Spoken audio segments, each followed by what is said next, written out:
Hello class 12 students. तो आज हम करने वाले हैं अप्लाइड मैथमेटिक्स के मोस्ट इंपॉर्टेंट 50 एमसीक्यूज सॉल्व।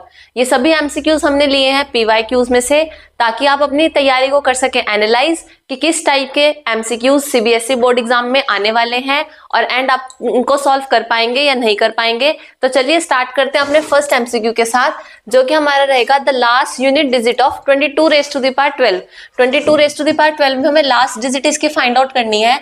तो इसमें हम मोड वाला ऑपरेशन लगाएंगे कि 22 की जो इक्विवेलेंस क्लास रहेगी वो क्या रहेगी, 2 mod 10। ये सभी को पता है कि अगर हम 22 को 10 से डिविजिबल करेंगे तो 2 हमारे पास रिमाइंडर रहने वाला है। फिर हम इसमें पावर कर देते हैं 3, तो इधर भी 2 raise to the power 3 mod 10। इसमें हमने प्रॉपर्टी अप्लाई करी इक्विवेलेंस क्लास की, a raise to the power k is equals to b raise to the power k mod c। If a is equals to b mod c है तो हमारे पास उनका अगर हम एक्सपोनेंशियल अप्लाई करेंगे तो तब वो टर्म सेम रहेंगी। तो 22 raise to the power 3 is equivalent to 8 mod 10। Now अब हम इसमें 4 से अप्लाई करेंगे 22 raise to the power 3 equivalent to whole raise to the power 4, और इधर हम अप्लाई कर देंगे 8 रेज़ टू द पावर, पहले इसको 2 कर लेते हैं, 2 mod 10। तो यहाँ पे हमारे पास हो जाएगा 22 raise to the power 6 is equals to 64 equivalence to 64 mod 10। तो यहाँ पे 64 जब 10 से डिविजिबल होगा तो वो हमारे को रिमाइंडर प्रोवाइड करेगा 4, तो 4 mod 10। अब हम इसमें अप्लाई करेंगे, फिर से स्क्वायरिंग कर देंगे, तो 22 raise to the power 6 whole raise to the power 2 is equivalent to 4 raise to the power 2 mod 10। 4 square कितना हो जाएगा, ये हो जाएगा हमारे पास 16 mod 10, और इधर हमारे पास टर्म बन जाएगी 22 रेज़ टू द पावर 12। इसका हमारे पास रिमाइंडर आ जाएगा 6 mod 10, क्योंकि 16 का जब हम 10 से डिविजिबल करेंगे तो रिमाइंडर प्रोवाइड करेगा 6। तो 22 रेज़ टू द पावर 12 की जो लास्ट डिजिट रहने वाली है वो हमारे पास क्या रहेगी, 6। तो ऑप्शन नंबर सी इसका करेक्ट आंसर हो जाएगा। इसको हम स्टेप बाय स्टेप सॉल्व करेंगे ताकि हमारे को कैलकुलेशन जो है वो इजिली सॉल्व हो सके। उसके बाद हमारा नेक्स्ट एमसीक्यू भी इसी पैटर्न का है, the least non negative remainder when 3 raise to the power 15 is divisible by 7, कि जब हम उसको 7 से डिवाइड करेंगे तो हमारा रिमाइंडर क्या आने वाला है, 3 रेज़ टू द पावर 15 है। तो यहाँ पे हम लिखेंगे 3 इज इक्विवेलेंट टू 3 mod 7, क्योंकि अगर हम 3 को डिविजिबल करेंगे 7 से तो रिमाइंडर 3 एज इट इज रहने वाला है। फिर हम इसमें पावर ले लेंगे, 3 raise to the power 5 is equivalents to 3 raise to the power 5 mod 7।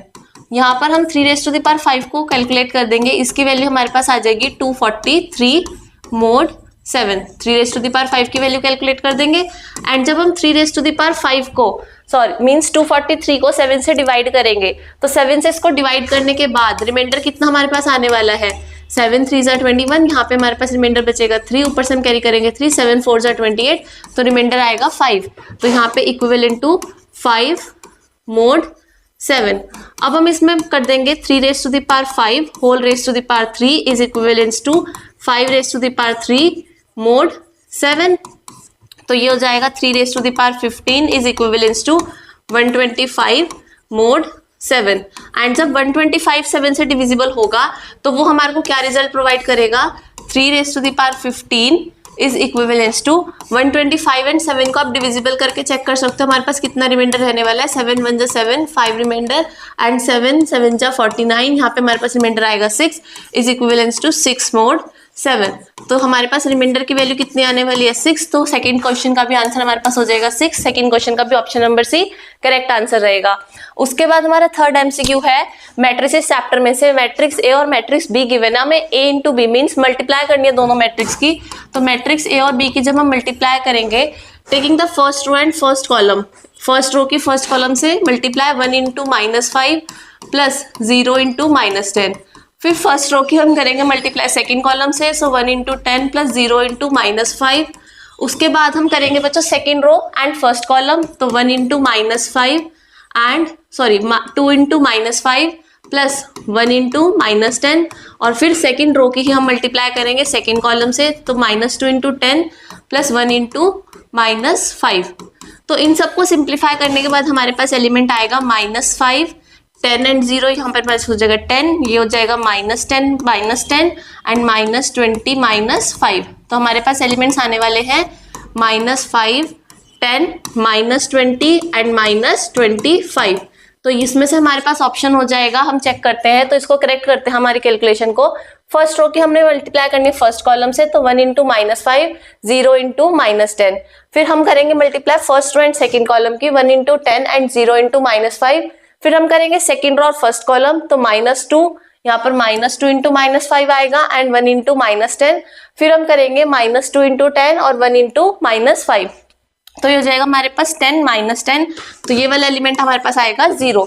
तो ऑप्शन नंबर कौन सा हमारा मैच हो जाएगा, -5 +10 0 एंड -25। तो हमारे पास ऑप्शन नंबर मैच हो रहा है, option number D, -5 +10 0 and -25, option number D question number 3 के लिए।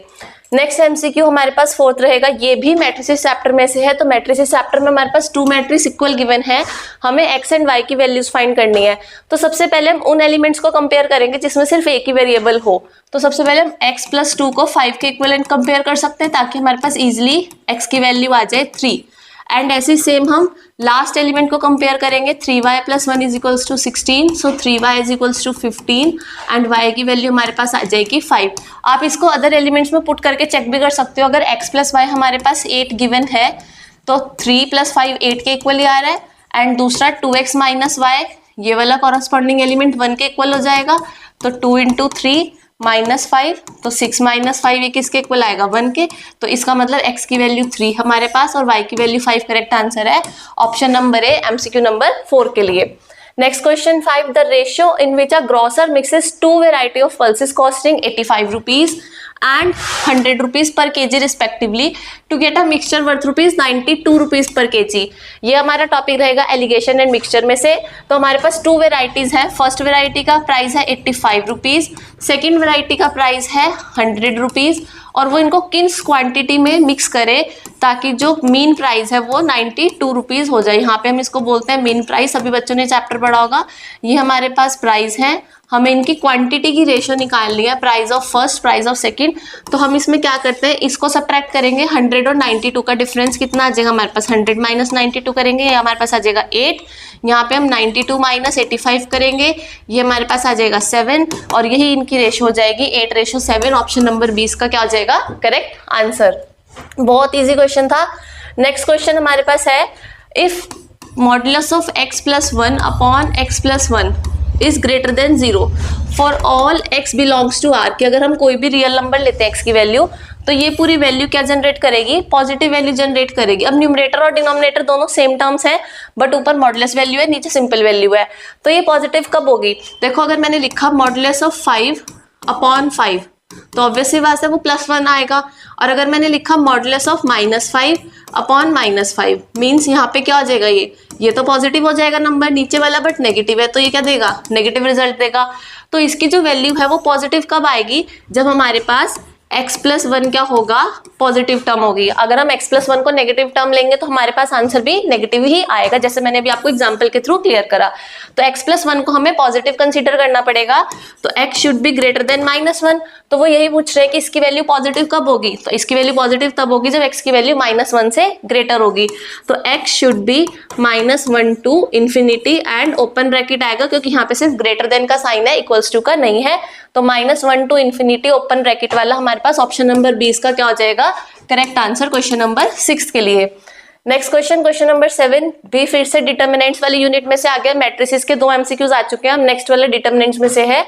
डिटर्मिनेंट ऑफ मैट्रिक्स ए की वैल्यू हमें गिवन है -1, डिटर्मिनेंट ऑफ बी की वैल्यू हमें गिवन है 3।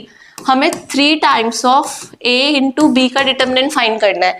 तो इसकी बहुत सिंपल सी प्रॉपर्टी है, k into a into B is equals to k⁻n into determinant of a into determinant of b, where n is equals to number of order of matrix या order of determinant. तो यहाँ पे n किसको represent करेगा, उसके order को represent करेगा। तो अगर हम इस क्वेश्चन की बात करें, ये हमारे पास a और b जो है ये स्क्वायर मैट्रिक्सेस हैं और इनका ऑर्डर कितना है 3। तो हमारे पास n की वैल्यू क्वेश्चन में कितनी हो गई 3। तो मैट्रिक्स a का डिटर्मिनेंट गिवन है -1, b का गिवन है 3 और n की वैल्यू हमारे पास हो गई 3। तो 3⁻³ into determinant of a into determinant of b, तो 27 इंटू -1 इंटू 3, तो हमारे पास आंसर आ जाएगा -81। ये प्रॉपर्टी बहुत अच्छे से याद रखना है कि k टाइम्स अगर हमें किसी भी डिटरमिनेंट का फाइंड करना है तो k की पावर क्या हो जाएगी n। n यहाँ पे किसको रिप्रेजेंट करेगा, उस मैट्रिक्स के ऑर्डर को। तो ऑप्शन नंबर डी इसका करेक्ट आंसर हो जाएगा माइनस का 81। उसके बाद नेक्स्ट क्वेश्चन हमारे पास फिर से डिटरमिनेंट वाली यूनिट में से है। इसको हम सिंपली एक्सपैंड कर सकते हैं डिटरमिनेंट को।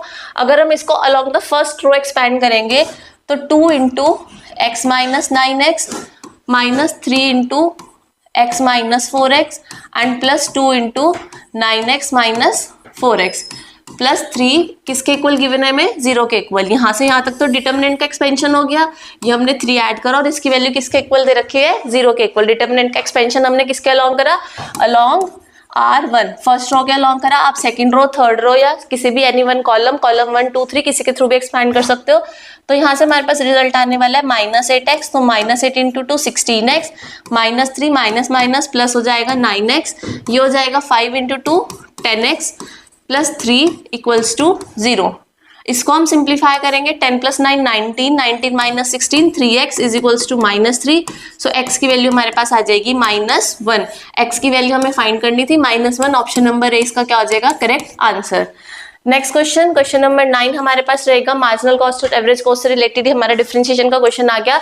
इससे पहले हम एक कंसेप्ट कर लेते हैं कि d by d x of total cost अगर हम करते हैं तो वो हमारे पास किसके इक्वल आती है, मार्जिनल कॉस्ट के इक्वल।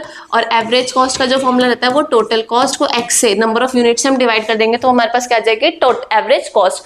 तो इन फॉर्मूलाज हम रिलेशंस को यूज करके सॉल्व करते हैं। देखो सब में लेफ्ट हैंड साइड है डेरिवेटिव ऑफ एवरेज कॉस्ट, तो हम सबसे पहले लेफ्ट हैंड साइड ही ले लेते हैं। D by d x of average cost means हमें किसका डेरिवेटिव फाइंड करना है, टोटल कॉस्ट अपॉन एक्स का। हम एवरेज कॉस्ट का फॉर्मूला अप्लाई कर देंगे। इसमें हम क्या अप्लाई करेंगे, इसमें हम अप्लाई करते हैं क्वोशिएंट रूल। क्वोशिएंट रूल के थ्रू क्या हो जाएगा इसका डिफरेंशिएशन, अपॉन में तो आ जाएगा X square, X as it is, differentiation of T है total cost minus total cost as it is, d by d x of x. u upon v का फॉर्मूला सबने पढ़ रखा है ना, differentiation of u upon v। तो इसमें हमने क्वोशिएंट रूल अप्लाई करा तो x as it is, total cost का डिफरेंशिएशन हम करते हैं तो किसके इक्वल आता है, मार्जिनल कॉस्ट के इक्वल। तो ये हमारे पास हो गया मार्जिनल कॉस्ट। टोटल कॉस्ट का फॉर्मूला हो जाएगा हमारे पास AC upon x into AC, क्योंकि जब AC जो है वो TC अपॉन x के इक्वल है तो हम अगर TC टोटल कॉस्ट निकालने हैं तो हम उसको AC इंटू एक्स लिख सकते हैं एंड अपॉन में हमारे पास क्या आ जाएगा, एक्स स्क्वायर। देखो हम न्यूमरेटर में से x कॉमन लेंगे तो हमारे पास बचेगा marginal cost minus average cost upon x square. x हम एलिमिनेट कर देंगे तो 1 upon x marginal cost minus average cost. तो अगर हम कभी भी एवरेज कॉस्ट का डिफरेंशिएशन करते हैं वो हमेशा किसके इक्वल आता है, 1 upon x marginal cost minus average cost. ये हमारे पास ऑप्शन नंबर डी से मैच हो जाएगा, 1 upon x MC minus AC। Next question है हमारा इंटीग्रेशन में से, जिसमें हमें इंटीग्रेशन फाइंड करना है, integration of x minus 1 e raise to the power minus x का। तो इस क्वेश्चन को करेंगे हम इंटीग्रेशन बाय पार्ट्स वाले फॉर्मूला से सॉल्व, क्योंकि दो फंक्शंस हैं। तो इंटीग्रेशन बाय पार्ट्स का फॉर्मूला मैं आपके सामने स्क्रीन पर लिख रही हूँ। fx as it is first function को हम एज इट इज रखेंगे, integration of gx mean second function का, minus integration of first function का हम करेंगे differentiation f dash x, second function का होगा इंटीग्रेशन gx का इंटीग्रेशन होगा, और इस पूरी होल टर्म का क्या हो जाएगा, integration with respect to x plus c। तो हमारे पास फर्स्ट फंक्शन रहेगा x माइनस 1 और सेकेंड फंक्शन रहेगा e raise to the power minus x।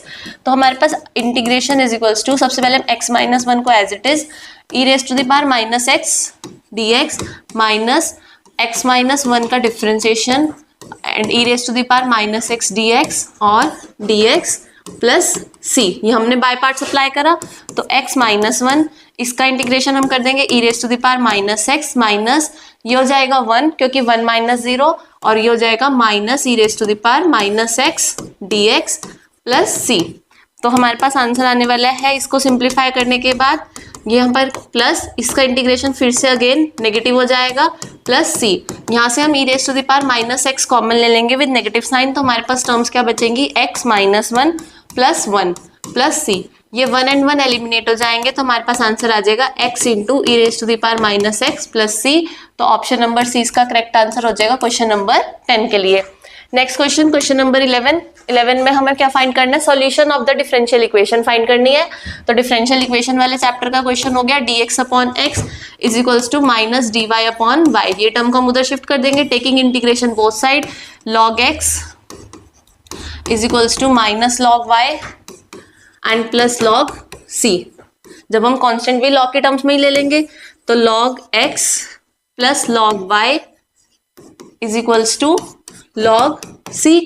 तो log m plus log n की प्रॉपर्टी अप्लाई करेंगे, log m into n x into y is equals to log c। log से log eliminate तो x y is equals to c, और यही हमारे पास क्या बन जाएगा इसका सॉल्यूशन, तो x y is equals to c। Option number 20 का करेक्ट आंसर। बहुत ही सिंपल क्वेश्चन डिफरेंशियल इक्वेशन में से। नेक्स्ट क्वेश्चन हमारे पास है प्रोबेबिलिटी में से, if x is a Poisson variable probability of x is equals to 1। तो probability of x is equals to 1 किसके इक्वल है, 2 times of probability of x is equals to 2। तो हमें इसमें सबसे पहले तो पॉइजन डिस्ट्रीब्यूशन का फॉर्मूला अप्लाई करेंगे, तो e raise to the power minus lambda, lambda raise to the power 1 upon 1 factorial, 2 times of e raise to the power minus lambda, lambda raise to the power 2 upon 2 factorial. तो e raise to the power minus lambda तो दोनों terms में से eliminate होने वाला है, lambda 1 factorial की value 1, 2 into lambda square upon 2 factorial की वैल्यू 2, ये 2 से 2 एलिमिनेट, तो lambda square upon lambda is equals to 1। It implies that lambda की वैल्यू हमारे पास कितनी आ जाएगी, 1। अब हमें फाइंड क्या करना है, probability of x is equals to 0। तो probability of x is equals to 0 के लिए हम फॉर्मूला लगाएंगे, e raise to the power minus lambda, lambda raise to the power 0 upon 0 factorial. तो e raise to the power minus 1, 1 raise to the power 0 upon 0 factorial की value हमारे पास हो जाएगी 1, तो इसका आंसर हो जाएगा 1 अपॉन ई। ये तो 1 टर्म्स ही है तो 1 अपॉन ई इसका करेक्ट आंसर हो जाएगा option number B, question number 12 के लिए। उसके बाद चलता है अपने next question, question number 13। If the calculated value of t is less than value of t at degree of freedom. यहाँ पे इसका मीनिंग क्या हो गया कि डिग्री ऑफ फ्रीडम वैल्यू है, और ये हमारे पास जो कैलकुलेटेड वैल्यू है, जो हमने टेस्ट लिया हाइपोथेसिस का, उसका क्या रिजल्ट आया, नल हाइपोथेसिस इज। अगर हमारे जो टेस्ट की कैलकुलेटेड वैल्यू आ रही है वो लेस आ रही है तो इस केस में हम हाइपोथेसिस को कर देते हैं रिजेक्ट। अगर इसके अपोजिट हमारी calculated value greater than value of test at degree of freedom रहती है तो उस केस में हमारी हाइपोथेसिस क्या हो जाती है, रिजेक्ट।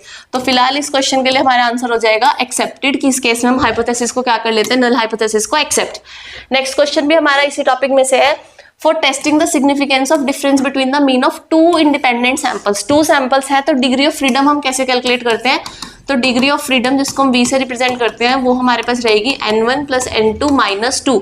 अगर हमारे पास 2 सैंपल्स हैं तो इसका option number C correct answer हो जाएगा क्वेश्चन नंबर 14 के लिए। Next question, question number 15। Straight line trend is represented by the equation, time series वाले में से है yc is equals to a plus bx। तो हमारे पास ऑप्शन नंबर ए इसका करेक्ट आंसर हो जाएगा। ऑप्शन नंबर ए में हम इसके डाल दे value yc is equals to a plus bx। Next question है question number 16, present value of a perpetuity of rupees are payable at the end of each payment period. तो हमें इसमें फॉर्मूला बताना है सिर्फ प्रेजेंट वैल्यू का। Present value का formula बहुत सिंपल है, आर अपॉन आई। बहुत कई बार तो बेसिक क्वेश्चंस भी एमसीक्यूज में आ जाते हैं जिनको आप बिना सॉल्व करे डायरेक्ट आंसर लिख सकते हो, तो 16 का option number C correct answer हो जाएगा। नेक्स्ट क्वेश्चन हमारे पास है इफेक्टिव रेट और नॉमिनल रेट वाला। तो सबसे पहले तो इसमें फॉर्मूला रिवाइज कर लो। रेट, इफेक्टिव रेट का formula 1 plus r upon 100 p whole raise to the power p minus 1। तो ये हमारे पास इफेक्टिव रेट कैलकुलेट करने का फॉर्मूला है। अब इसमें हम वैल्यूज पुट कर देंगे, 1 प्लस कितना रेट है नॉमिनल रेट 10% अपॉन 100। कितने हमारे पास क्वार्टरली पेमेंट है तो 4 हो जाएगी p की value, whole raise to the power 4 minus 1।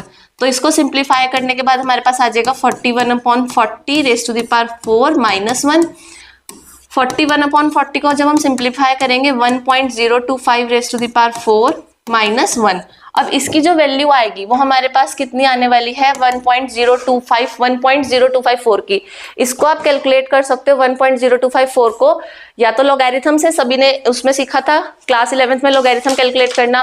Otherwise जिन्होंने लॉगरिथम याद नहीं होगा वो इसको 4 टाइम्स मल्टीप्लाई करेंगे।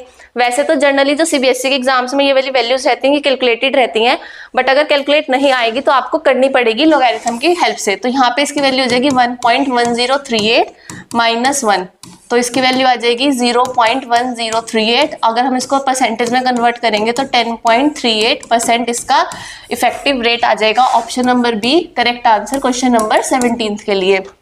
Next question, question number 18, region represented by x greater than 0 and y greater than 0। x भी क्या है, पॉजिटिव, और y भी ग्रेटर देन इक्वल्स टू 0 है तो वो भी मतलब हो गया पॉजिटिव। तो ये कौन सा क्वाड्रेंट रहता है जहाँ पे दोनों टर्म्स पॉजिटिव रहते हैं, वो हमारा रहता है फर्स्ट क्वाड्रेंट। तो ऑप्शन नंबर ए इसका करेक्ट आंसर हो जाएगा क्वेश्चन नंबर 18 के लिए। Next question number 19 assertion reason based question है। हमारे पास एक फंक्शन गिवन है, वो -1 टू इन्फिनिटी पे इंक्रीजिंग फंक्शन होगा, ये हमें चेक करना है। तो सबसे पहले हम इसके लिए फंक्शन का फर्स्ट ऑर्डर डेरिवेटिव फाइंड करेंगे f'(x), और f'(x) के लिए हम क्या करेंगे, इसमें प्रोडक्ट रूल अप्लाई करेंगे, x + 2 as it is e⁻⁻x का डिफरेंशिएशन हो जाएगा, फिर plus e⁻⁻x as it is x + 2 का डिफरेंशिएशन हो जाएगा 1 + 0, e⁻⁻x कॉमन हो जाएगा -x -2 + 1। तो ये हमारे पास आएगा e⁻⁻x -1, माइनस साइन हम कॉमन ले लेंगे तो हमारे पास आ जाएगी वैल्यू x + 1। अब इसमें हम क्रिटिकल पॉइंट फाइंड करेंगे, f' को अगर हम 0 के इक्वल रखेंगे इट इम्प्लाइज दैट x की वैल्यू हमारे पास आ जाएगी -1। तो हम नंबर लाइन हम यहाँ ड्रॉ करेंगे -∞, +∞ एंड -1। तो इस इंटरवल में ये फंक्शन जो होगा ये कैसी वैल्यू प्रोवाइड करेगा अगर हम x की वैल्यू लेंगे। तो देखो साइन यहाँ पे हम टेबल क्रिएट कर लेते हैं, साइन ऑफ f'। इंटरवल हमारे पास क्या रहेगा, इंटरवल मैं इधर लिख लेती हूँ -∞ टू -1 और -1 से ∞। तो अगर -1 से ∞ में लेते हैं तो सबसे पहले तो हमारे पास माइनस का साइन है। एक्सपोनेंशियल फंक्शन हमेशा पॉजिटिव रहता है, सारा डिपेंड करती है वैल्यू x + 1 पे। x + 1 को हम कैसे चेक करेंगे, -1 से लेस वैल्यू लेंगे। तो जैसे सपोज -1 से लेस वैल्यू हमने -5 ले ली, तो वो कैसी वैल्यू आएगी, नेगेटिव आएगी हर केस में। तो ये वैल्यू नेगेटिव आएगी तो ये साइन पूरा क्या हो गया, पॉजिटिव, मतलब f' क्या हो गया इस केस में ग्रेटर देन 0। बट अगर हम आगे वाले इंटरवल की बात करें तो सबसे आगे जो माइनस का साइन है, फिर एक्सपोनेंशियल फंक्शन, ये नेगेटिव ये पॉजिटिव, x + 1 भी कैसा रहेगा उसमें पॉजिटिव, तो ये फंक्शन कैसा हो जाएगा नेगेटिव। तो यहाँ पे f' की वैल्यू क्या हो जाएगी, <0। कौन से इंटरवल में, -1 टू ∞ के इंटरवल में। तो -1 टू ∞ में क्या हो जाएगा फंक्शन डिक्रीजिंग, और यहाँ पे क्या हो जाएगा इंक्रीजिंग। तो यहाँ तो फंक्शन डिक्रीज कर रहा है, वो कह रहे थे इंक्रीज कर रहा है, तो असर्शन तो हमारा क्या हो गया फॉल्स। रीजन में कहा है कि function is increasing if f' greater than 0, f' greater than 0 तो फंक्शन इंक्रीजिंग होगा। ये हमारे पास है ट्रू स्टेटमेंट, तो इसका करेक्ट ऑप्शन हो जाएगा option number D, assertion is false and reason is true. Next question भी असर्शन रीजन बेस्ड क्वेश्चन है, डिफरेंशियल इक्वेशन का। पैराबोला की इक्वेशन हमें गिवन है y² = 4ax। तो इसमें हम डिफरेंशिएशन करेंगे 2y dy/dx = 4a। तो a की वैल्यू हमारे पास सिंप्लीफाई करने के बाद आ जाएगी 2y × dy/dx अपॉन 4, और इसको हम ऐसे लिख सकते हैं y/2 × dy/dx। अब हम a की वैल्यू क्वेश्चन में फिर से पुट करेंगे इक्वेशन में, तो y² = 4 × y/2 × dy/dx। तो ये हमारे पास कटो क्या आ जाएगा 2, तो y² y हो जाएगा, y = 2 dy/dx, और यहाँ पे x भी था तो यहाँ पे 2x, तो ये हो जाएगा dy/y = dx/2x। तो dy/dx = y/2x, या फिर हम इसको लिख सकते हैं dy/dx -y/2x = 0। तो क्या यही फंक्शन बन रहा है इनका, नहीं, इसकी इक्वेशन तो बन रही है क्वेश्चन में x × dy/dx -2y, और हमारी बन रही है dy/dx -y/2x = 0। तो ये इसका सॉल्यूशन है, तो नहीं, असर्शन तो इसका भी फॉल्स हो गया। अब रीजन पढ़ लेते हैं। If the given family of curve has n parameters, कि अगर किसी भी कर्व में n पैरामीटर्स हैं तो उसको डिफरेंशिएट हमें n टाइम्स करना पड़ेगा सभी पैरामीटर्स को ऑब्टेन करने के लिए, और nth ऑर्डर डिफरेंशियल इक्वेशन हमारे पास आ जाएगी। ये रीजन बिल्कुल करेक्ट है जिन बच्चों ने सॉल्यूशन इसके करे हैं, कि अगर एक कांस्टेंट है तो उसको हम फर्स्ट ऑर्डर डेरिवेटिव करके उस पैरामीटर को हटा सकते हैं। अगर 2 आर्बिट्रेरी कांस्टेंट है तो हमें उसको सेकंड ऑर्डर डेरिवेटिव भी करना पड़ेगा, 3 है तो थर्ड ऑर्डर डेरिवेटिव। वैसे सिलेबस में सेकंड ऑर्डर डेरिवेटिव तक ही है, तो जितने भी उसकी डिफरेंशियल इक्वेशन बनेंगी, मतलब जितने भी उसके क्या होंगे पैरामीटर्स होंगे, उतने टाइम उसको हमें क्या करना पड़ता है, डिफरेंशिएट करना पड़ता है। तो रीजन करेक्ट है, तो इसका ऑप्शन भी हो जाएगा D, assertion is false and reason is true. Next question हमारे पास है, in what ratio must water be mix with milk to gain 16 whole 2/3% and selling the mixture at cost price, कि जो उसका कॉस्ट प्राइस था उसी पे उसको सेल करना है। तो let cost price be rupees, हम यहाँ पे ज्यूम कर लेंगे cost price B ₹1 per unit, जो यूनिट होगी लीटर मिलीलीटर जो भी होगी उसके अकॉर्डिंग हमने लेट कर लिया। तो वो कितने का सेल कर रहा है, उसको उसी प्राइस पे सेल कर रहा है, तो सेलिंग प्राइस उसका कितना हो गया, सेलिंग प्राइस भी कितना हो गया उसका ₹1 पर यूनिट हो गया। अब इस प्राइस पे वो सेल कर रहा है तो उसको गेन कितना हो रहा है, 16 होल 2/3%, ये उसको गेन हो रहा है। तो इसके अकॉर्डिंग हम कॉस्ट प्राइस का फॉर्मूला लगाएंगे 100/100 plus gain percent into selling price. तो ये हमारे पास हो जाएगा 100/100 प्लस इसको सिंप्लीफाई करके आने वाला 50/3%, तो यहाँ पे हम वैल्यू डाल देंगे 50/3 और इनटू सेलिंग प्राइस तो हमारा 1 ही है, तो इसको सिंप्लीफाई करके आ जाएगा हमारे पास 300/350, तो हमारे पास आ जाएगा ये 6/7। ये हमारे पास कॉस्ट प्राइस आ गया 6/7 रुपीज। ये किसका आया कॉस्ट प्राइस, मिक्सचर का, कि जो वो मिक्सचर सेल कर रहा है उसका कॉस्ट प्राइस। ये सेलिंग प्राइस भी किसका था, मिक्सचर का। और ये हमारे पास जो कॉस्ट प्राइस किसका था, ये कॉस्ट प्राइस था हमारे पास मिल्क का। तो हमें उसकी क्वांटिटी बतानी है कि वो किस रेशो में इसको मिक्स करे।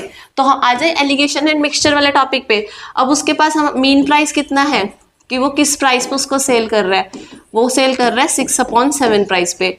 यहाँ पे हमारे पास कॉस्ट प्राइस लेंगे हम किस किस का, वाटर का, तो वाटर का हमारे पास कॉस्ट प्राइस हो गया 0, और यहाँ पे हम कॉस्ट प्राइस लेंगे किसका, मिल्क का, वो हमारे पास कितना हो गया ₹1। मिल्क तो ₹1 हमने कॉस्ट प्राइस लेट करा था, तो यहाँ पे हम डिफरेंस निकालेंगे जब, तो डिफरेंस कैसे निकलेगा, 1 - 6/7, तो ये आ जाएगा 1/7 और 0 6/7 - 0 6/7 - 0 करेंगे तो आ जाएगा हमारे पास 6/7। तो क्या रेशो हो गई हमारे पास वाटर और मिल्क की, तो वो रेशो हो गई 1:6। तो क्वेश्चन में हमारे पास रेशो पूछी गई थी, तो 1:6 इसका क्या आ जाएगा करेक्ट आंसर, कि किस रेशो में वाटर मिक्स करा जाए, तो वो 1:6 में वाटर मिक्स करा जाएगा। एलिगेशन एंड मिक्सचर के थ्रू हम इसको इजिली सॉल्व कर सकते हैं।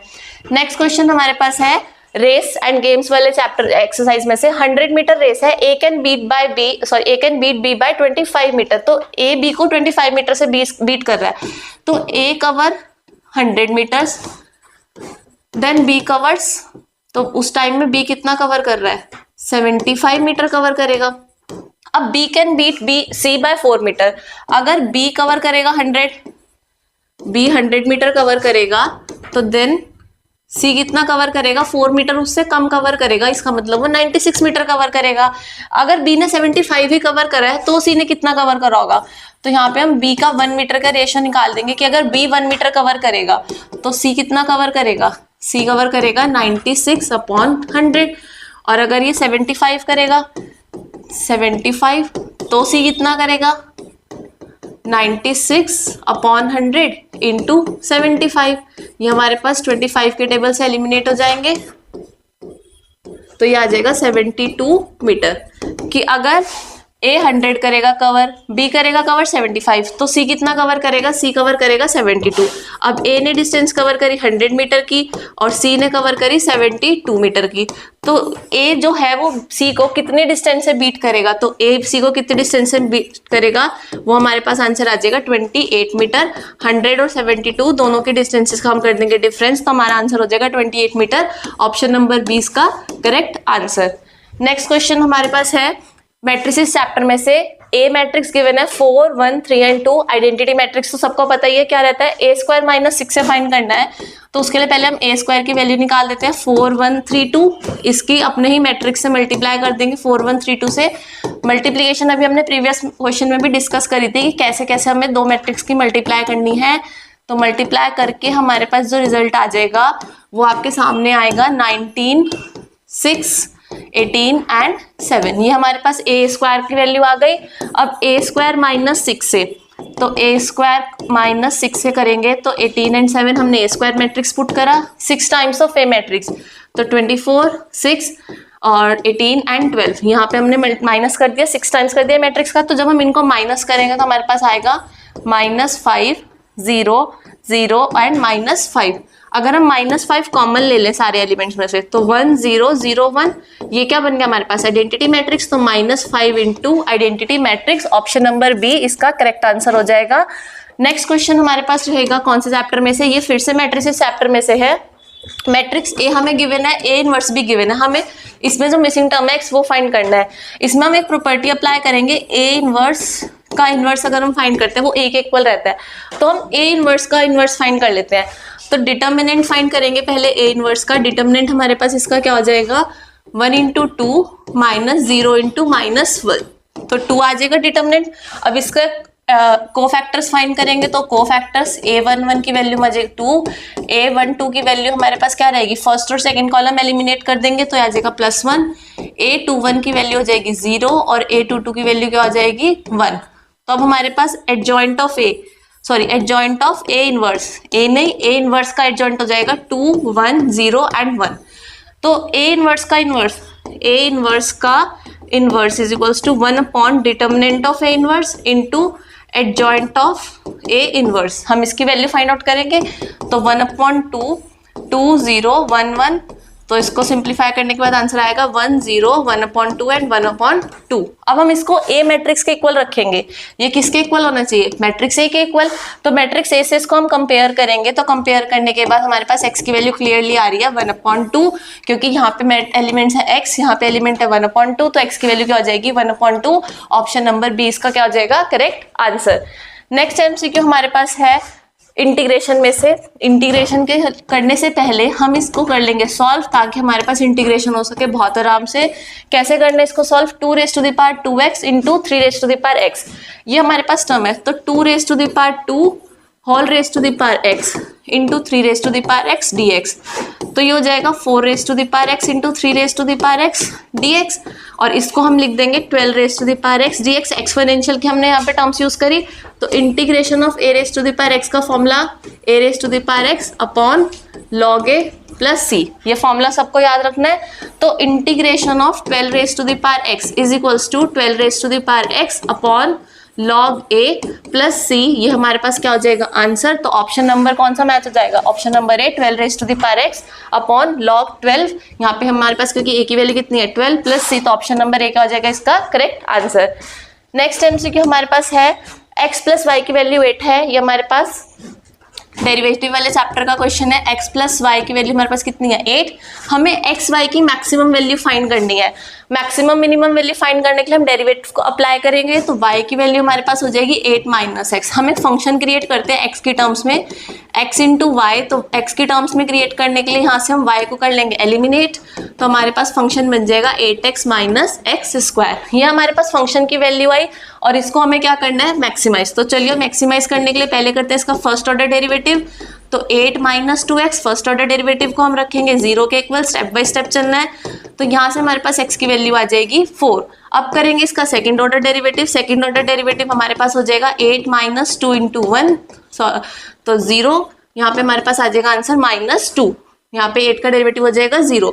तो सेकंड ऑर्डर डेरिवेटिव की वैल्यू हमारे पास क्या आ गई -2। अब चूंकि सेकंड ऑर्डर डेरिवेटिव की जो वैल्यू है वो क्या है लेस देन 0 है, नेगेटिव वैल्यू है, तो it implies that function is maximum eight critical point. और क्रिटिकल पॉइंट क्या था हमारे पास, क्रिटिकल पॉइंट था 4। तो फंक्शन की वैल्यू कब है मैक्सिमम, जब x की वैल्यू हम 4 लेंगे। तो x की वैल्यू 4 है, तो y की वैल्यू कितनी होगी, y की वैल्यू भी कितनी होगी 4, क्योंकि y था 8 - x के इक्वल। तो x इंटू वाई क्या हो गया 4 × 4, तो मैक्सिमम वैल्यू इसके हमारे पास हो गई 16। ऑप्शन नंबर बी हो जाएगा इसका करेक्ट आंसर। नेक्स्ट क्वेश्चन हमारे पास कौन सा है, demand curve for a monopolist is given by. तो हमारे पास x की वैल्यू गिवन है 100 - 4p। इसको हम पहले सिंप्लीफाई करके p की वैल्यू फाइंड करते हैं 100 - x, तो p हमारे पास हो जाएगा 100 - x अपॉन 4। तो ये हमारे पास x की वैल्यू आई। तो हमारे पास इसमें जो फंक्शन बनेगा रिवेन्यू फंक्शन, रिवेन्यू फंक्शन का फॉर्मूला सबको पता है p × x, तो revenue function is equals to 100 - x upon 4 into x। तो ये हो गया हमारे पास 100x - x² अपॉन 4, ये हमारे पास रिवेन्यू फंक्शन की वैल्यू आ गई इन टर्म्स ऑफ x। अब हमें क्या करना है, मार्जिनल रिवेन्यू को 0 के इक्वल रखना है। मार्जिनल रिवेन्यू हम कैसे फाइंड आउट कर सकते हैं, marginal revenue equals to differentiation of total revenue function. तो मार्जिनल रिवेन्यू हमारे पास आ जाएगा 1/4 100x - x² का कर देंगे डिफरेंशिएशन, तो 1/4 एज इट इज 100 × 1 - 2x। ये हमारे पास मार्जिनल रिवेन्यू की वैल्यू आ गई 100 - 2x अपॉन 4।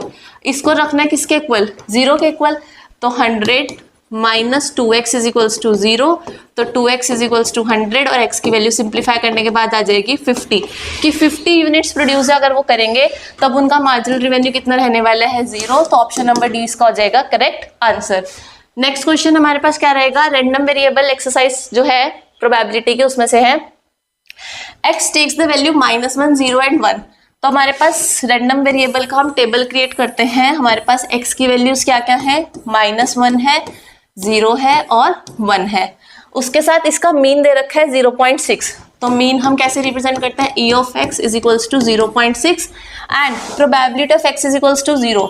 इनकी प्रोबेबिलिटीज कितनी कितनी दे रखी है, प्रोबेबिलिटी ऑफ x 0 पर उसकी प्रोबेबिलिटी है 0.2 और 1 पे हमें फाइंड करनी है। तो यहाँ पे ये इसकी प्रोबेबिलिटी तो 1 की तो गिवन ही नहीं है और -1 की भी गिवन नहीं है, तो हम कैसे फाइंड करेंगे इसको हम ले लेते हैं प्रोबेबिलिटी को p और इसको ले लेते हैं q। अब हम यहाँ पे अप्लाई करेंगे p plus 0.2 plus q, probabilities का सम ऑलवेज इक्वल्स टू 1, तो p plus q is equals to 0.8। ये 0.2 तो जाके एलिमिनेट हो जाएगा। e ऑफ x का फॉर्मूला क्या रहेगा, -1 into p plus 0 into 0.2 plus 1 into q is equals to 0.6। ये पता है सबको फॉर्मूला कैसे आया, मीन कैसे फाइंड आउट करते हैं, तो -p plus 0 plus q is equals to 0.6, तो -p प्लस q किसके इक्वल आ गया, 0.6 के इक्वल। ये मार्क कर देंगे इक्वेशन 1, ये हमारे पास होगी इक्वेशन 2। दोनों इक्वेशंस को हम सॉल्व करेंगे, p प्लस q की वैल्यू है 0.8, माइनस p प्लस q की वैल्यू है 0.6। इसको हम करेंगे सिंप्लीफाई, एलिमिनेशन से आप कर सकते हो बहुत ईजिली। तो q की वैल्यू हमारे पास आ गई 0.7। q हमने किसको लिया था, x इज इक्वल्स टू 1 की प्रोबेबिलिटी को 0.7, और यही हमें क्वेश्चन में करना था फाइंड, तो ऑप्शन नंबर ए हो जाएगा इस एमसीक्यू का करेक्ट आंसर। नेक्स्ट क्वेश्चन की तरफ चलते हैं। नेक्स्ट क्वेश्चन हमारे पास रहेगा ये वाला, 100 identical coins each with probability p। Probability कितनी गिवन है, p showing up heads are tossed coins. p की वैल्यू जब प्रोबेबिलिटी तो ऑब्वियस सी बात है 0 से 1 के बीच में होगी। Probability of 50 coins is equals to that of head showing on 51 कॉइन्स। ये कौन से टॉपिक में से आ गया प्रोबेबिलिटी का क्वेश्चन, ये हमारे पास आ गया बायनॉमियल डिस्ट्रीब्यूशन का क्वेश्चन। तो अब 50 कॉइन्स की प्रोबेबिलिटी जो वो 51 कॉइन्स की प्रोबेबिलिटी के इक्वल है। तो 50 कॉइन्स की probability of x is equals to 50 is equals to probability of x is equals to 51। तो यहाँ पे हमारे पास टोटल कितने कॉइन्स हैं, 100, तो n की वैल्यू कितनी हो गई 100। तो फॉर्मूला लगाएंगे 100 c 50 p raise to the power 50 और 1 minus p raise to the power 50। ये सबको पता है बायनॉमियल डिस्ट्रीब्यूशन का फॉर्मूला कैसे कैसे अप्लाई हुआ, 100 c 51 p raise to the power 51 and 1 minus p raise to the power 49। बहुत सिंपल सा इसने एक्सपेंशन करा है कि 50 की प्रोबेबिलिटी और 51 की प्रोबेबिलिटी को क्या रखना है, इक्वल।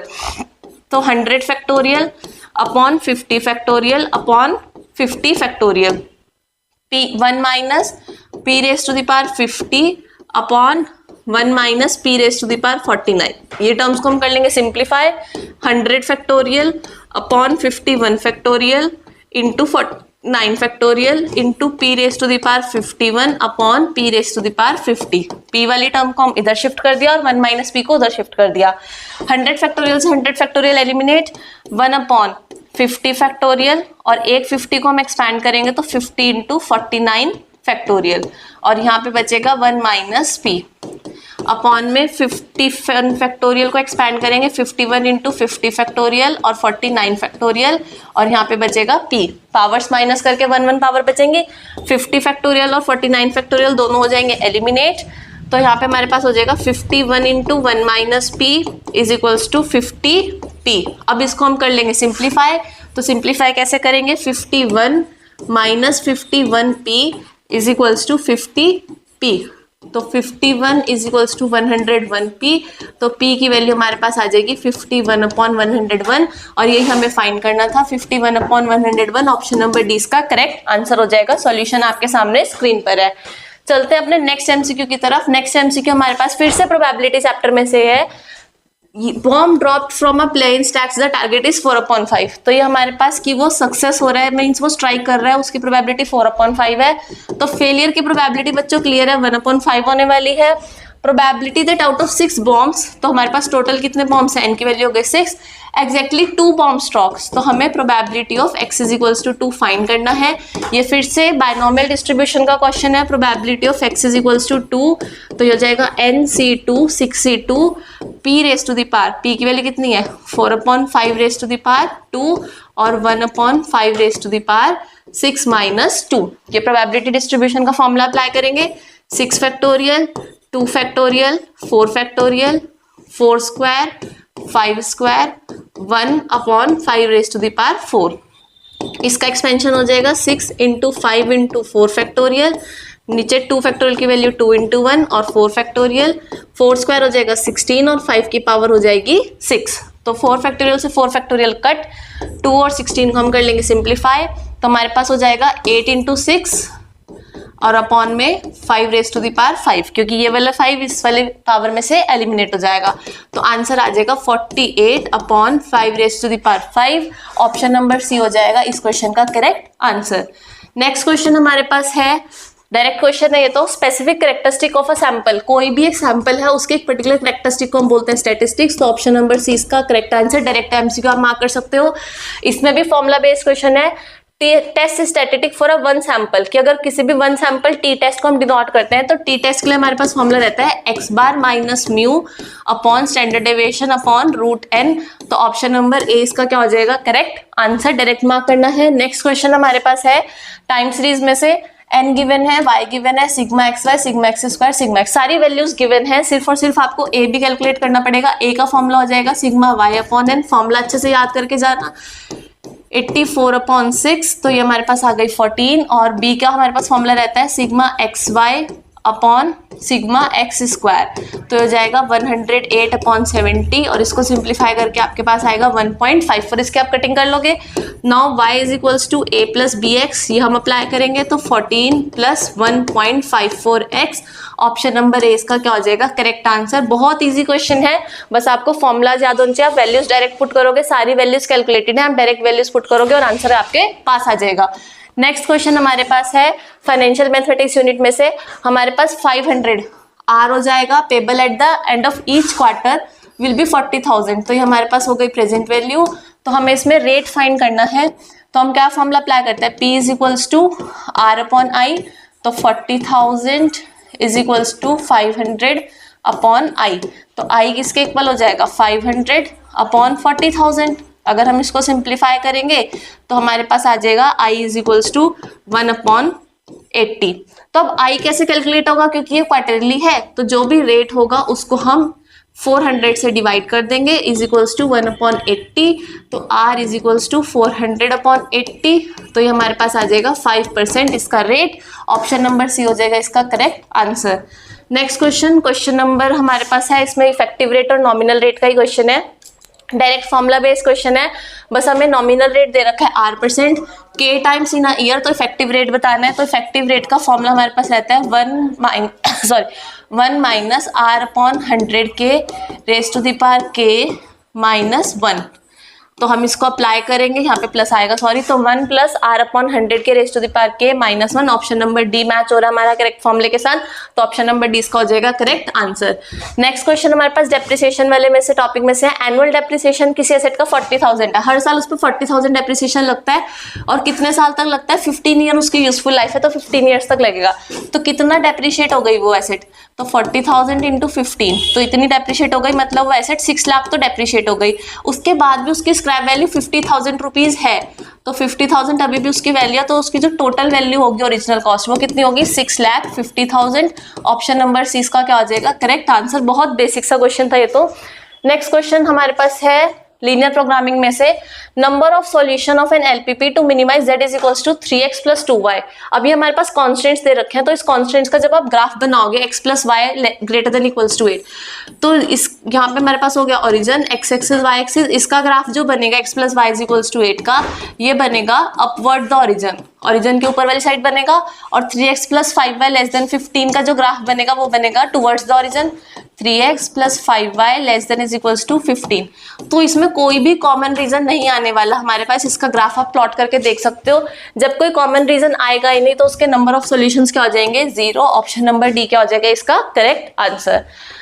नेक्स्ट क्वेश्चन हमारे पास है CAGR हमें फाइंड करना है, compound annual growth rate. CAGR का फॉर्मूला बहुत अच्छे से याद कर लेना, बहुत अच्छा क्वेश्चन है, MCQ में आने के इसके चांसेस हैं।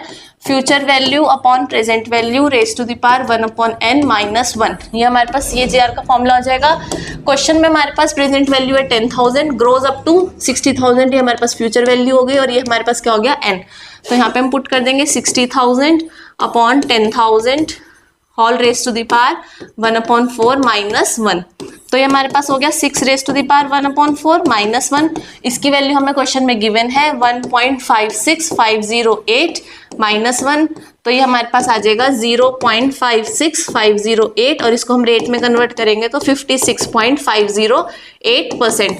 तो ये परसेंटेज में हमारे पास आंसर आ जाएगा, जो कि मैच हो जाएगा ऑप्शन नंबर डी से 56.508। उसके बाद नेक्स्ट MCQ हमारे पास है डिफरेंशियल इक्वेशन में से degree of the differential equation. बच्चों इस क्वेश्चन में most of the student answer लगा के आए थे डिग्री इसकी 3, क्योंकि हाईएस्ट पावर हमें दिख रही है 3, हाईएस्ट ऑर्डर डेरिवेटिव की हाईएस्ट पावर 3 दिख रही है। जिन बच्चों ने इसकी डिग्री 3 लिखी थी CBSE ने उनका आंसर भी चेक करा था, और जिन बच्चों ने इसकी डिग्री नॉट डिफाइन लिखी थी उनका आंसर भी ठीक गया था। वैसे इसका जो करेक्ट आंसर है वो नॉट डिफाइन है, ये इसका आंसर रॉन्ग है, बट CBSE ने इसके भी मार्क्स दिए थे, क्योंकि ट्रिग्नोमेट्रिक फंक्शन अप्लाइड मैथमेटिक्स वालों के उसमें सिलेबस में नहीं है और उसमें क्वेश्चन में आ गया था, तो इस वजह से सबको करेक्ट मिले थे फुल मार्क्स। लेकिन इसकी एक्चुअल में डिग्री आएगी नॉट डिफाइन, क्योंकि जब भी ट्रिग्नोमेट्रिक फंक्शन के साथ डिफरेंशिएशन आएगा dy/dx, तो वो डिफरेंशियल इक्वेशन की डिग्री हमेशा हमें क्या लिखनी है, नॉट डिफाइन। और इसका जो रीजन है वो तो एकदम ट्रू है कि highest power of the highest order derivative, की जो भी हाईएस्ट ऑर्डर डेरिवेटिव होगा उसकी जो हाईएस्ट पावर होगी उसी को हम क्या बोलते हैं, degree of the differential equation. तो रीजन ट्रू है, असर्शन आ जाएगा नॉट डिफाइन, तो असर्शन इज फॉल्स और reason is true. Option number D इसका क्या हो जाएगा, करेक्ट आंसर। नेक्स्ट क्वेश्चन हमारे पास है माइनर और कोफैक्टर्स वाला टॉपिक है कि हमें एलिमेंट 1 3, तो एलिमेंट 1 3 हो गया ये वाला फर्स्ट और थर्ड कॉलम, इसका माइनर फाइंड करना है, तो हम इसकी रो और इसका कॉलम एलिमिनेट करेंगे, तो माइनर हमारे पास बनेगा 1 2 2 और 1, तो यही दे रखा है, तो ये तो बिल्कुल करेक्ट है, असर्शन तो हो गया ट्रू। अब रीजन चेक कर लेते हैं।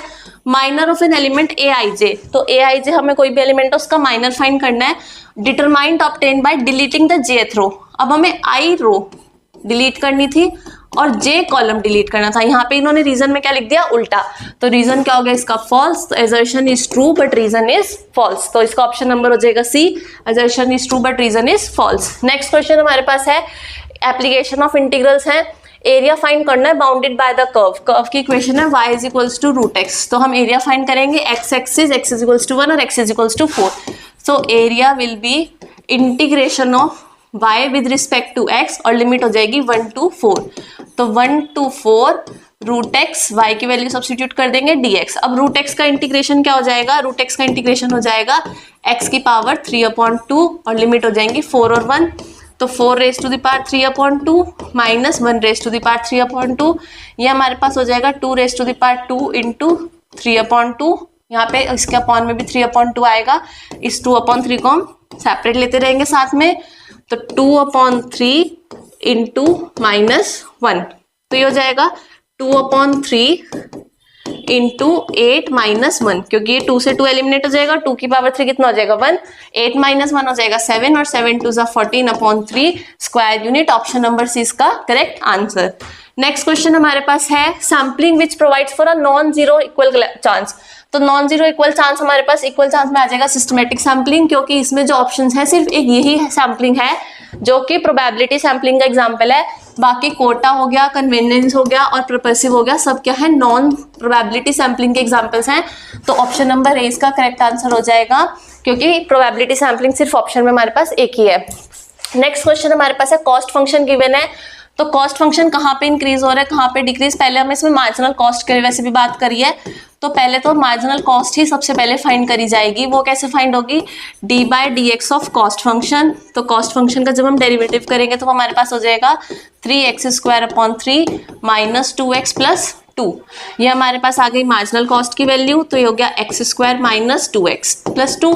अब d/dx ऑफ मार्जिनल कॉस्ट करेंगे तो मार्जिनल कॉस्ट का डेरिवेटिव जो हो जाएगा वो हो जाएगा 2x माइनस 2, इसको हम रखेंगे 0 के इक्वल, मार्जिनल कॉस्ट का डेरिवेटिव 0 के इक्वल रखा जाएगा तो 2x माइनस 2 इक्वल्स टू 0, तो x की वैल्यू हमारे पास आ जाएगी 1। क्रिटिकल पॉइंट आ गए 1, हमारे पास इंटरवल्स बनेंगे -∞ टू 1 एंड 1 टू ∞। अब इस इंटरवल में जो f डैश x है, मतलब हमारे पास मार्जिनल कॉस्ट का फंक्शन है, ये है मार्जिनल कॉस्ट का फंक्शन 2x माइनस 2, तो ये फंक्शन क्या रहेगा, डिक्रीजिंग, और यहाँ पे ये फंक्शन क्या रहेगा, इंक्रीजिंग। तो यहाँ पे फंक्शन इंक्रीजिंग रहेगा 2x माइनस 2, तो कौन से उसमें इंक्रीज हो रहा है, 1 टू ∞ पे, ये फंक्शन इंक्रीज हो रहा है 1 टू ∞ पे। उन्होंने कहा marginal cost decreases from 0 to 1। अब मार्जिनल कॉस्ट खैर नेगेटिव तो हो नहीं सकती, तो हम इसको 0 टू 1 ले लेंगे।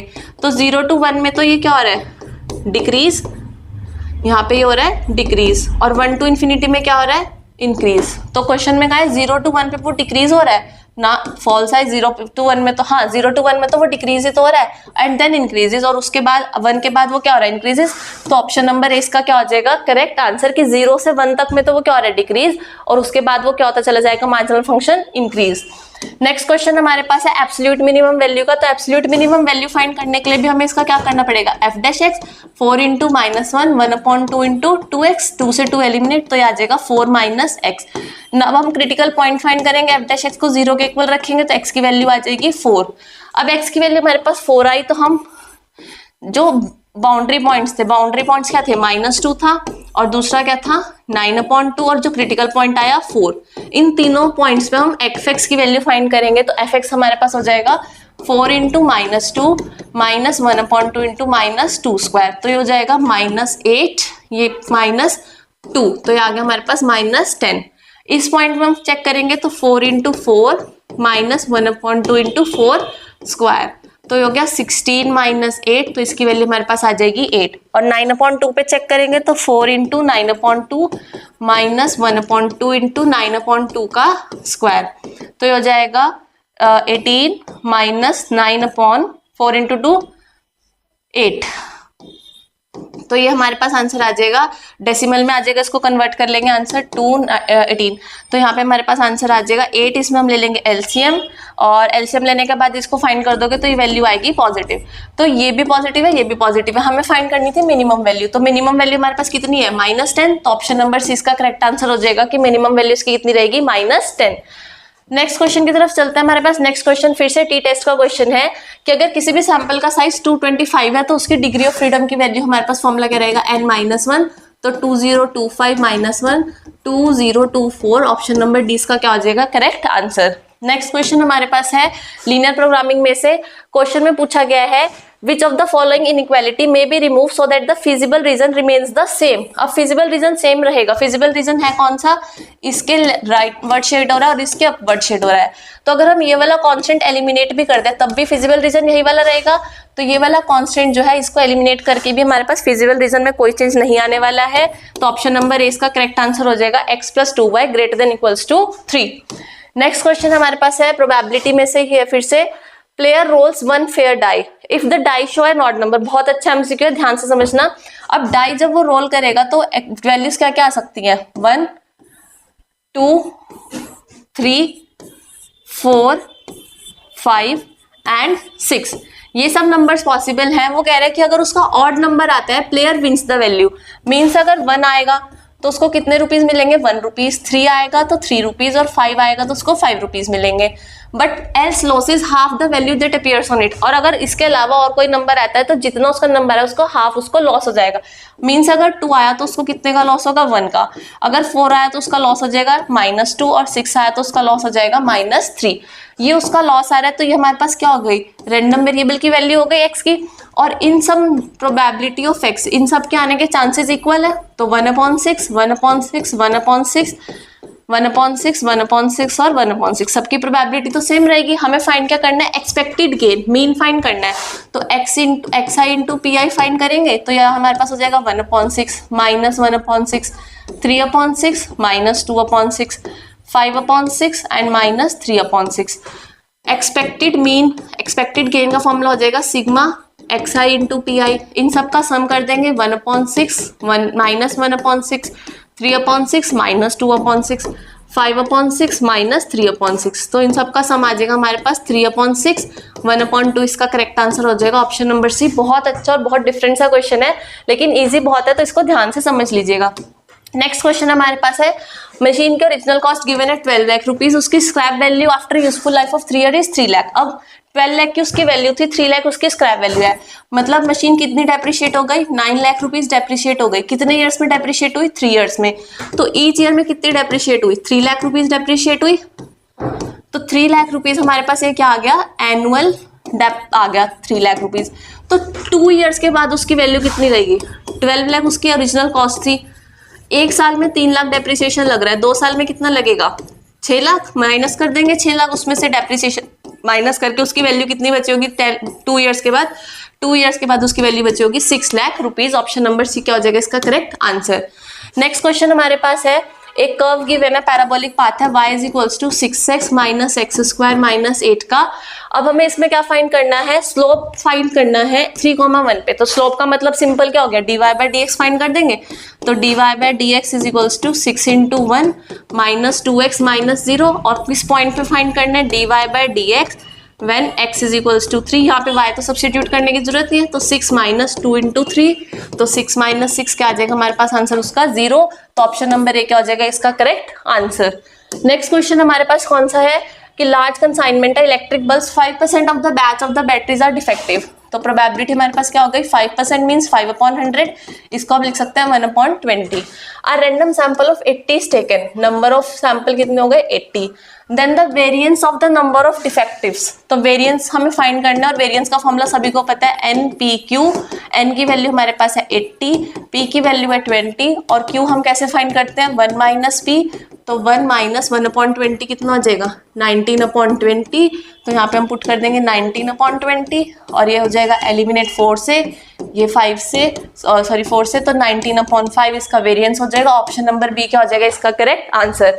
सभी 50 MCQs आपको ऑप्शन बहुत अच्छे से समझ में आ गए होंगे। अगर आपको वीडियो पसंद आए तो वीडियो को लाइक कीजिएगा, चैनल को सब्सक्राइब कीजिएगा, क्योंकि 1-to-1 क्लासेस चैनल पर ही आपके लिए आने वाला है अप्लाइड मैथ्स का बहुत अच्छा कंटेंट। जुड़े रहिए हमारे चैनल से ताकि आप अपना बोर्ड एग्जाम दे सके बहुत अच्छे से। Thank you for watching our video.